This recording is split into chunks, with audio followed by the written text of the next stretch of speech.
Et on revient maintenant sur la présidentielle en République démocratique du Congo. On va essayer de comprendre, d'analyser ce qui se passe autour de ce scrutin. Francis Leloupo, bonsoir. Bonsoir. Merci d'être avec nous. Vous êtes journaliste à la radio internationale Africa numéro 1 à Paris. Vous êtes aussi professeur de relations internationales à l'IPJ Paris-Dauphine. Merci de nous avoir rejoints. Question que je posais déjà tout à l'heure à notre invité. Scrutin chaotique, dépouillement très lent. Est-ce que cette présidentielle est crédible ? Écoutez, finalement, on pourrait dire qu'elle le sera.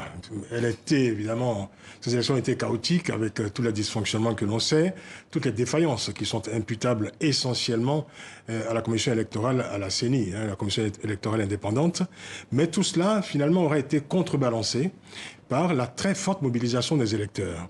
Et je pense que finalement, c'est de ce volume d'électeurs absolument impressionnant, ces électeurs qui ont attendu pendant 2 ans avant de voter, je crois que c'est ce volume finalement qui pèsera sur les résultats et c'est ce volume qui déterminera ce qu'on appelle la vérité des urnes. Alors l'info du jour, on en parlait tout à l'heure, la moitié des bulletins dépouillés une semaine après le vote, annoncé cet après-midi le président de la CENI, alors qu'on attendait des résultats provisoires aujourd'hui.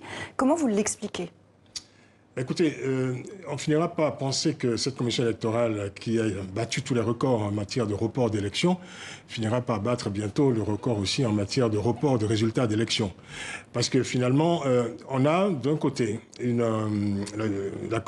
la commission épiscopale, la conférence épiscopale nationale, la CENCO, qui a pu, avec une expertise reconnue par les spécialistes de la technologie électorale, mettre en place un dispositif lui permettant aujourd'hui de dégager, je dirais, les tendances les plus disons, décisive de cette élection. Et on a une commission électorale dont le rôle est essentiellement, évidemment, de veiller à la bonne marche du processus et de recueillir tous les éléments permettant de dégager, je pense, au bout d'une semaine déjà, les tendances les plus fortes. Mais il faut en conclure simplement que ces retards qui s'accumulent, aujourd'hui on en est au fait qu'il n'y a plus de délai fixé par la Commission pour déterminer les résultats. Tout cela jette, je pense, un discrédit important sur cette commission électorale qui aura failli. La CENI joue la montre en ce moment ? Alors, est-ce qu'on peut dire que la CENI joue la montre ? La CENI joue peut-être la montre, on peut le dire, parce qu'il y a d'un côté, évidemment, le dépouillement technique tel qu'il est annoncé. On pourrait s'attendre à ce que ce processus soit beaucoup plus accéléré. C'est un scrutin à un seul tour, simplement. Et puis, il y a le temps politique, évidemment. Il y a ce qui se passe par ailleurs. Parce que la question qui se pose aujourd'hui pour les Congolais, qui se pose en RDC aujourd'hui, après ces élections, qui ont une valeur historique, c'est de savoir comment réaliser dans ce pays, pour la première fois depuis son indépendance, une alternance au sommet de l'État de manière pacifique. Et surtout, deuxième question évidemment, qui se pose immédiatement après, comment un pouvoir comme celui-là, enquisté depuis 17 ans, qui n'a pas envisagé un seul instant l'hypothèse de la défaite, pourrait éventuellement, si cette défaite s'annonçait, accepter cette éventualité ou cette réalité. Et ça nous amène évidemment à nous interroger sur les différents scénarios. Plusieurs sources évoquent une rencontre entre la conférence épiscopale, la CENCO, et le président sortant, Joseph Kabila.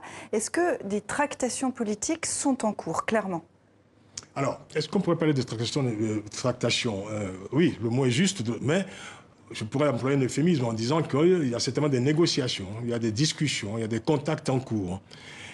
Peut-être pour peser sur les résultats, peut-être pour justement répondre à cette question que je posais il y a quelques instants, c'est comment parvenir à sortir d'une situation qui est une situation très particulière, parce que pour la première fois, les Congolais se sont retrouvés dans au lendemain d'une élection, dans une situation totalement inédite, où il y a la combinaison de 3 facteurs. Premièrement, on a un président sortant qui ne se présente pas. Donc pas de président sortant dans la compétition. Deuxièmement, le sentiment d'avoir été jusqu'au bout d'un processus, qui a été un processus très très long, 2 ans d'attente, et du coup, ce qui donne effectivement à ces élections une valeur historique. Troisièmement, l'idée qui grandit, qui progresse, que le candidat du pouvoir, Emmanuel Ramazani Shadary, aurait perdu l'élection. Sa défaite qui serait de plus en plus patente dans l'idée, en tout cas dans l'esprit des Congolais. Ce serait un fait inédit que le dauphin du président, qui ne s'est pas présenté, du président Kabila, donc sa doublure en quelque sorte, n'aura pas rempli la mission qui lui était assignée. Dans ce contexte très particulier que vous venez de résumer là, est-ce qu'on sait ce qui se passe en coulisses ? très concrètement? Alors, évidemment, ce serait un peu hasardeux de dire que l'on sait ce qui se passe en coulisses. C'est évident qu'on se téléphone beaucoup, qu'on se parle beaucoup, qu'il y a des tractations, évidemment. Je dirais, il y a des camps de l'opposition qui sont peut-être plus perméables, je dirais, à la discussion avec le pouvoir en place que d'autres. L'hypothèse qu'on pourrait avancer au bout de tout cela, c'est de savoir finalement, parce que comme je vous le dis, effectivement, l'idée progresse, qu'il y a une forte probabilité que le candidat du pouvoir n'ait pas rempli sa mission. Alors, comment, dans un pays comme la RDC, et quand on connaît l'histoire récente de la RDC, et quand on connaît la culture du pouvoir qui est en place, ce pouvoir pourrait accepter une défaite et, comment dire, renoncer évidemment à tout ce qui a été mis en place comme un dispositif qui se voulait permanent. Mais quels compromis alors peuvent être mis en place? Alors, on peut peut-être penser qu'il faut s'attendre à d'autres séquences. La crise en RDC n'est pas terminée. Ces élections se sont tenues. Alors, ce serait des rapports. Il faut peut-être envisager une crise post-électorale.